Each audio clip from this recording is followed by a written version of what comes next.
Day 1 RHS Cardiff 2019. I'm Peter Donegan. This is Ed Burnham. And I'm Ed Burnham, yeah. His phone's ringing. We had an idea for an interview, but I think the better way to do it is I'll sort of ask you a question and then Off the cuff. yeah, you ask me one. Hit me. So not just yet. It's day one. It's day one. Why RHS Cardiff 2019? Why not? It's an RHS show. It's got the same standard as any other RHS show. Be it that it's in Cardiff, Wales, and not London or Surrey, or I think it's a fantastic new challenge to take on and a new area to be in, and the appeal of coming over for me pretty high. We'll talk about that later. And we wanted to build this garden. Idea came about. We wanted to build it for, we are building it for perennial, and it's going to be a fantastic spring show, the first of the year. Year ago. How did we get to this point? Why are we here? Well, that's a. Why well, Burnham and Donegan? Oh God, yeah. Why? Why indeed? No, I'm Not sorry. why. Oh, why? No, I don't mean like that. Like a bad rom-com movie. Is that what they call them? Yeah. Yeah. No, you'd come off the back of Chelsea, and I'd done the garden in France where you met me, and I tend to get ideas in my head, and sometimes they're made into real photosynthetic spaces that achieve a bit of notoriety, and sometimes they're just ideas in my head. And I rang you, I think it was the third week in December or so, and said, "Do you fancy building a garden in Cardiff?"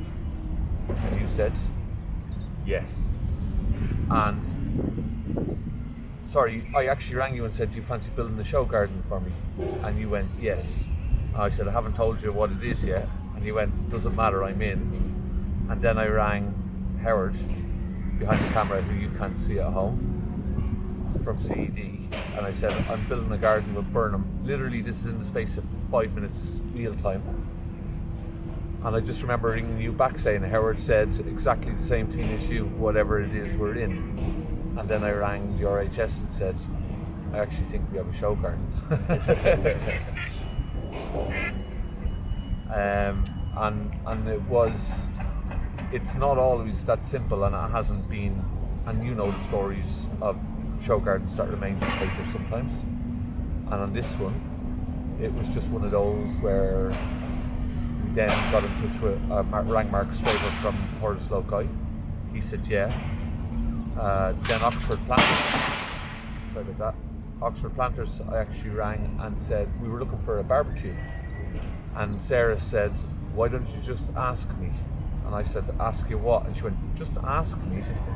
And eventually it became, she just said, "Okay, I'll do it for you. Would you like us to build a kitchen for you?" And I said, I'd be honoured.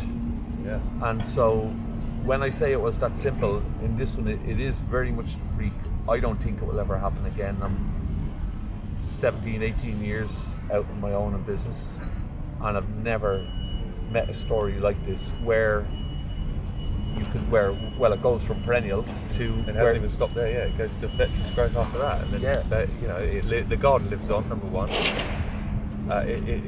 we've said it a few times, but it becomes almost like a full circle garden for lots of reasons. So it's built to help a charity that helps people in horticulture, and it goes to a charity that gets people who need help into horticulture. It helps everyone, doesn't it? Well, I don't think I've ever met a story like it. Cardiff, Chelsea, Hampton, Tatton, across the board, I don't think I've ever met anything like it in my life. Why Donegan, off the back of a 13th century castle, would go to Cardiff, And then the third part of that question was, what are you doing together anyway? How did you get CED involved? I just rang them and said, hiya. And it's kind of wonderful. Yeah. It really is. Very heartwarming and mind-blowing in some respects. Yeah. You So, kind of yeah. you kind of scratch your head and wonder why you do things sometimes. And this kind of you're line on the garden going from perennial to veterans growth, sort of that full circle thing. I like that. That sits very well, you know. So yeah. Give me another question. I've got lots of questions in my head. I'm unsure if I can ask any of them. Keep it garden related. Irrespective of whether it's a garden at Cardiff or a garden in Chelsea, what actually is the time difference in the amount that goes in behind the scenes? Because what the public tend to see is, oh my god, that's a very nice garden. I don't mean to be disrespectful, but if the garden is 8 meters by 8 or it's 5 by 5 or 20 by 10, to me the same amount of time is almost required. I don't think it makes any difference whatsoever. There might be a case for saying that Chelsea takes up a little bit more of your time. I think there's a bit more focus on some of the features that you want to get pre-built, or the level of the things that you're doing, and the amount of money that goes around as well. That makes a big difference. But really, the amount of time that we've spent behind the scenes on this one is no different to any other garden I've done, really. We've spent equally on what is a 5 by 5 space. It spent a lot of time on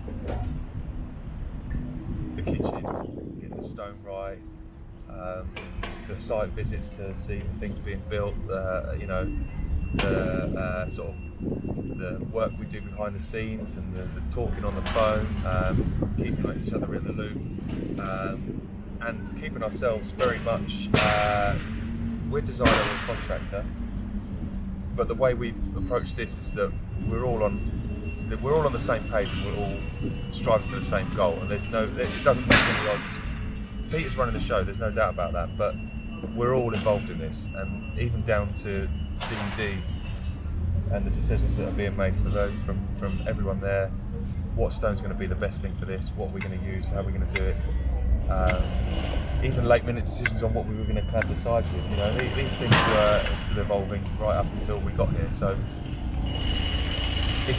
what we've done is a process of inclusion, and make sure that everyone is included in what we do.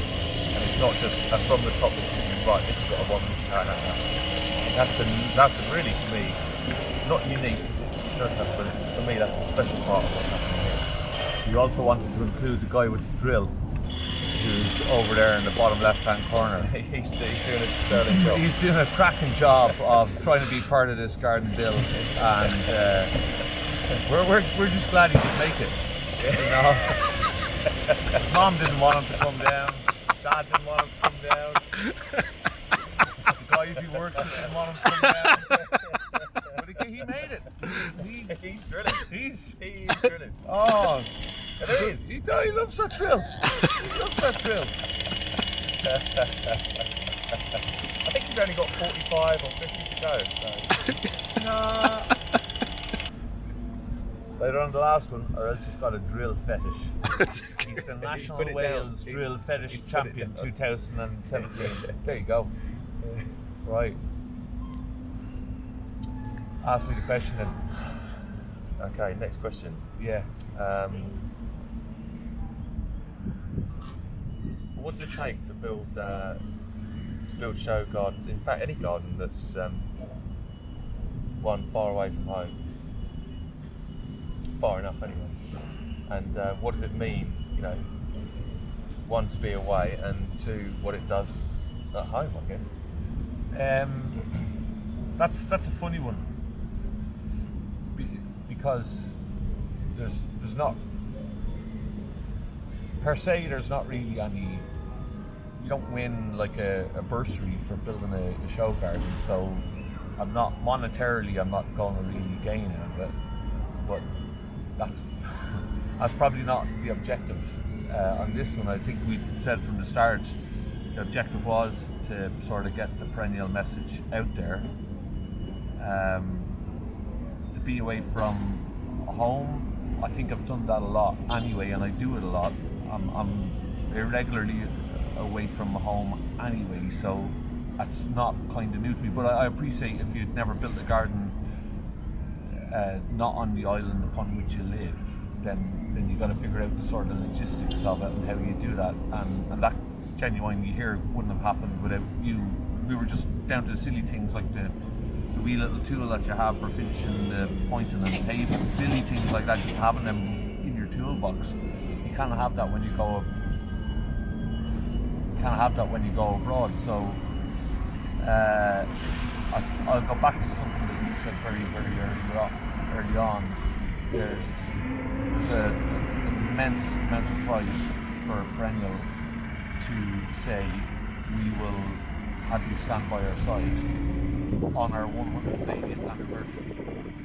There's an immense amount of pride for me to be on the phone to you, to Howard and Giles at CED, to Oxford Planters, to Hortus Loci, for all of them to say yes, and for that garden to be allowed and accepted to be relocated to a charity as important and as valuable as Veterans Growth. And at the end of it all, you get a medal from the Royal Horticultural Society to say well done. And I don't think anybody could turn around and say that's not worthwhile. So I think the pride thing is very much in the heart. And from a personal perspective, you got to take as I like to say whenever I'm talking to any of the students or the younger generation. I say the younger generation, but I know before I came here I was talking to a group of 15 and 16 year olds and not too far away from where I live in secondary school, and I was saying, it's the ultimate. You get to take a daydream in your head, you turn it into an equation, and you make it only ever look like a daydream again, and that's it.